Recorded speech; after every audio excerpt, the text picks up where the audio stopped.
నకిలీ నోట్ల మూట గుట్టరట్టు 7,95,000 ఫేక్ కరెన్సీ స్వాధీనం నలుగురు నిందితులు అరెస్ట్ రిమాండ్ వివరాలు వెల్లడించిన జిల్లా ఎస్పీ నారాయణ రెడ్డి వికారాబాద్ జిల్లాలో కలకలం సృష్టించిన నకిలీ నోట్ల మిస్టరీని జిల్లా పోలీసులు ఛేదించారు. జిల్లాలోని తాండూరులో గత కొన్ని రోజులుగా నకిలీ నోట్ల చలామణి పుకార్లతో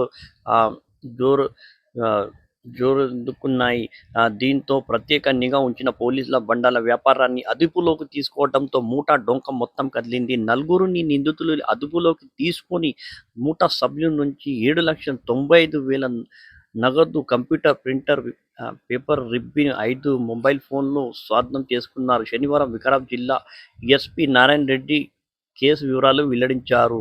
తాండూరు నియోజకవర్గం మషూరాబాద్ మండలం ఇందర్ చేట్ గ్రామానికి చెందిన అండగి చంద్రయ్య అలియాస్ చంద్రప్ప తాండూరు పట్టణం అయ్యప్ప నగరాల్లో నివాసం ఉంటున్నారు.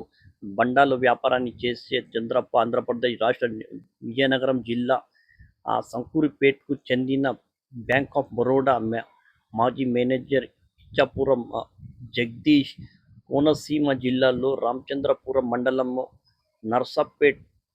నర్సరావుపేట్కు చెందిన ఉడుగంట వీరజ్ వెంకట్ రమణ అలియాస్ వెంకీ, తూర్పుగోదావరి జిల్లా కిర్లపూడి మండలం చెందిన ప్రగలపాటి శివకుమార్లతో కలిసి నకిలీ నోట్ల తయారీ ముఠాగా ఏర్పడ్డారు.